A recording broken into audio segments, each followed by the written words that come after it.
എല്ലാവർക്കും നമസ്കാരം. എൻ്റെ ചാനലിലേക്ക് സ്വാഗതം. എല്ലാവരും സുഖമായിരിക്കുന്നു എന്ന് വിശ്വസിക്കുന്നു. ഈ ചാനലിൽ ഞാൻ ദ സീക്രട്ട് എന്ന പുസ്തകത്തിൻ്റെ മലയാള വിവർത്തനമാണ് വായിച്ചുകൊണ്ടിരിക്കുന്നത്. ഇപ്പോൾ അതിൻ്റെ 9ാമത്തെ ചാപ്റ്ററായ നിങ്ങൾക്കുള്ള രഹസ്യമാണ് വായിച്ചുകൊണ്ടിരിക്കുന്നത്. കഴിഞ്ഞ ദിവസം വായിച്ചുകൊണ്ടിരുന്നത് ജാക്ക് കാൻഫീൽഡിൻ്റെ വാക്കുകളായിരുന്നു. ഞാൻ തുടർന്ന് വായിക്കാം. അദ്ദേഹം പറയുന്നത് ഇതാണ്: നിങ്ങൾ കഴിഞ്ഞ കാലത്തിൽ മനസ്സ് കേന്ദ്രീകരിക്കാതെ ഇപ്പോൾ നിങ്ങൾക്ക് എന്ത് വേണമെന്ന് ആഗ്രഹിക്കുന്നുവോ അതിലേക്ക് മനസ്സ് കേന്ദ്രീകരിക്കാം. വേണം എന്ന് ആഗ്രഹിക്കുന്നതിലേക്ക് മനസ്സ് കേന്ദ്രീകരിച്ചു തുടങ്ങിയാൽ വേണ്ടാത്ത കാര്യങ്ങൾ കൊഴിഞ്ഞു പോകാൻ തുടങ്ങും. നമുക്ക് വേണ്ട കാര്യങ്ങൾ വികാസം പ്രാപിക്കുകയും മറ്റുള്ളവ അപ്രത്യക്ഷമാവുകയും ചെയ്യും. ജീവിതത്തിൻ്റെ ഇരുണ്ട വശങ്ങൾ മാത്രം മനസ്സിൽ തങ്ങി നിൽക്കുന്ന കഴിഞ്ഞകാല ജീവിതത്തിലെ ദൗർഭാഗ്യങ്ങളും നിരാശകളും വീണ്ടും വീണ്ടും മനസ്സിൽ അലയടിക്കുന്ന ഒരു വ്യക്തി ഭാവിയിലും അത്തരത്തിലുള്ള ദൗർഭാഗ്യങ്ങളും നിരാശകളും വന്നു ചേരണമെന്ന് അഭ്യർത്ഥിക്കുകയാണ് വാസ്തവത്തിൽ ചെയ്യുന്നത്. ഭാവിയിൽ ഭാഗ്യദോഷങ്ങൾ മാത്രമേ നിങ്ങൾക്ക് കാണാൻ കഴിയുന്നുള്ളൂ എങ്കിൽ അത്തരം ഭാഗ്യദോഷങ്ങൾ നിങ്ങൾ ചോദിച്ചു വാങ്ങുകയാണ്. അത് തീർച്ചയായും നിങ്ങൾക്ക് കിട്ടുകയും ചെയ്യും.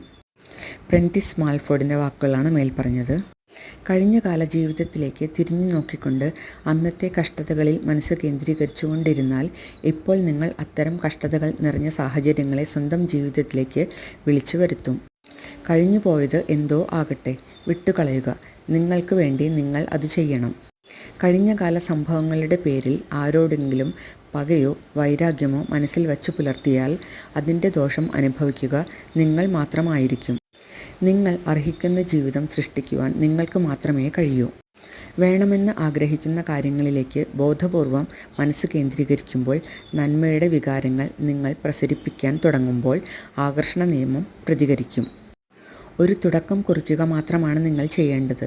അതിലൂടെ നിങ്ങൾ ആ മാന്ത്രിക ശക്തിയെ കെട്ടഴിച്ചു വിടുകയാണ്.